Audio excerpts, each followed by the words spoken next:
శ్రీమాత్రే నమః. శ్రీ లలితా సహస్రనామంలోని 806వ నామము పరంజ్యోతి. ఈ నామానికి అర్థం ఏంటి అంటే పరమ ఉత్కృష్టమైన జ్యోతి స్వరూపం కలిగినది అని అర్థం. జగన్మాత లలితా త్రిపుర సుందరి పరమోత్కృష్టమైనది, స్వయం ప్రకాశమైన జ్యోతి రూపంగా వెలుగుతూ ఉంటుందన్నమాట.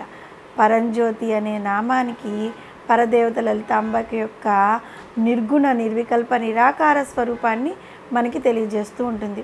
కొంతకాలము సగుణ రూపంలో ఆ తల్లిని ఆరాధన చేసిన తర్వాత నిర్గుణ రూపమైన పరంజ్యోతి రూపంగా ధ్యానిస్తే అతి త్వరగా ఫలితం కలుగుతూ ఉంటుందన్నమాట. అతి త్వరగా ఫలితం కలుగుతుంది. అమ్మవారిని జ్యోతి స్వరూపంగా ఆరాధించాలనే ఉద్దేశంతోనే మన పెద్దవాళ్ళు మనకు ఒక పూజ ప్రారంభ సమయంలో దీపారాధన చేయడాన్ని ఒక విధిగా ఏర్పాటు చేశారనమాట. పూజ మొదలుపెట్టి మన నోటికి కంఠస్థ వచ్చిన స్తోత్రాలన్నీ చదువుకుంటూ మనసు మాత్రం ఎక్కడో తిరుగుతూ ఉండేలా కాకుండా దీపారాధనలో జ్యోతి స్వరూపంగా ఉన్న అమ్మ పైన దృష్టిని నిలిపి సాధన చేస్తూ ఉంటే ఆ తల్లి యొక్క నిర్గుణ స్వరూపమైన పరంజ్యోతి స్వరూపాన్ని ఆరాధించే అలవాటు మనకి అలవడుతుంది. పరంజ్యోతిలో పర అంటే ఉత్కృష్టము, అంటే అన్నిటికన్నా గొప్పది అని అర్థం. పరమైన బ్రహ్మాత్మకమైన జ్యోతిష్యు పరంజ్యోతి. బృహదారుణ్యక ఉపనిషత్తులో ఏం చెప్పి ఉంది అంటే జ్యోతిష్యుల కంటే జ్యోతిష్యు కలదు అని ఉందన్నమాట. దాన్ని దేవతలు అమృతమైన ఆయుష్కే ఉపాసిస్తూ ఉంటారు. కఠోపనిషత్తు అచట సూర్యుడు కానీ చంద్రుడు నక్షత్రాలు అగ్ని కానీ ప్రకాశింపలేవు అని వివరించింది. ఏంటంటే వీటన్నిటికన్నా ఎక్కువైన జ్యోతి స్వరూపం అమ్మవారు కాబట్టి వేదాలు ఏం చెప్పాయంటే అతని వలన సూర్యుడు తేజస్సుతో కూడినవాడే వెలుగుచున్నాడు అని పలికాయి. అంటే అమ్మవారి యొక్క తేజస్సుతోటే సూర్యుడు ప్రకాశిస్తున్నాడు అని అర్థం. కాబట్టి ప్రకాశమే జ్యోతిష్యు, ఆత్మజ్యోతిష్యు పరమని భావము అన్నమాట. ఇక్కడ గీతాచారుడైన కృష్ణ భగవానుడు పరంజ్యోతి స్వరూపుడైన పరబ్రహ్మ యొక్క అతిశయాన్ని గురించి ఏ విధంగా వివరించారు అంటే సమస్త జగత్తును ప్రకాశింపచేయు సూర్యుని తేజస్సును, అటువలనే చంద్రుని తేజస్సును, అగ్ని తేజస్సును నా తేజస్సే అని నీవు తెలుసుకో. సమస్త సౌరమండలమును ప్రకాశింపజేసే సూర్యుని తేజస్సు, చంద్రుని యొక్క ప్రకాశము, ఇంకా అగ్ని యొక్క కాంతి పరంజ్యోతి స్వరూపురాలైన పరదేవత లలితా త్రిపుర సుందరియే అని ఇక్కడ మనం అర్థం చేసుకోవాలి. మన హృదయం అనే గుహలో పరంజ్యోతి స్వరూపముగా ఉన్న జగన్మాతయే మన శరీరంలోని ఉష్ణోగ్రతను ఒక స్థాయిలో నిలబెట్టడం ద్వారా ప్రాణాలు నిలుపుతూ ఉంటుందన్నమాట. దీన్ని బట్టి ఆత్మజ్యోతియే పరంజ్యోతి అనే మనకు తెలుస్తుంది కదా. మంత్రపుష్పంలో కూడా మనం చదువుతూ ఉంటాం. మంత్రపుష్పంలో మహా అద్భుతంగా పరంజ్యోతి స్వరూపాన్ని వివరించి ఉంది.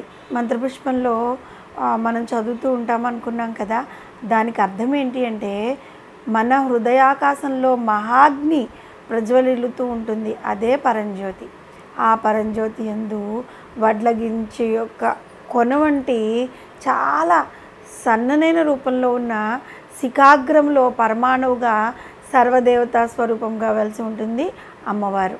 భైరవయామళము పరంజ్యోతి స్వరూపాన్ని ఏ విధంగా వివరించింది అంటే జగన్మాత లలితా త్రిపుర సుందరి కొన్ని వేల కోట్ల సూర్యచంద్రుల కాంతులతో ప్రకాశిస్తూ ఉంటుంది అని. ఇటువంటి కాంతుల నుండి అగ్ని కేవలం 108 కిరణాలను, సూర్యుడు 116 కిరణాలను, చంద్రుడు 136 కిరణాలను మాత్రమే తీసుకోగలిగారనమాట. దీన్ని బట్టి మనకు అర్థమయ్యే విషయం ఏంటి, సూర్యుడు చంద్రులకు అగ్నికి తేజస్సును ప్రసాదించేది పరంజ్యోతి స్వరూపమైన లలితాంబకే కదా.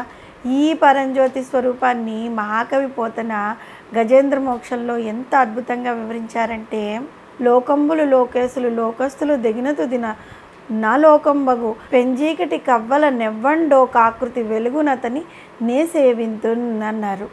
చతుర్దశ భువనాలు, ఈ లోకానికి పాలించే రాజులు, ఈ సమస్త లోకంలో ఉండే చరాచర జీవులు నశించిన తర్వాత కల్పాంత ప్రళయకాలంలో లోకం అనేదే లేనప్పుడు దట్టంగా అలుముకున్న గాఢాంధకారమునకు అవతల ఏ పరపురుషుడు ఏకాకృతి అయిన జ్యోతి స్వరూపంతో ప్రకాశిస్తాడో అతనిని మాత్రమే నేను సేవిస్తాను. ఇంతకంటే పరంజ్యోతి స్వరూపమైన పరబ్రహ్మమును ఎవరు మాత్రం వర్ణించగలరు? దీనికి ఉన్న ఇంకొక అర్థం ఏంటి అంటే కల్పాంత ప్రళయ కాలంలో సూర్యుడు చంద్రుడు.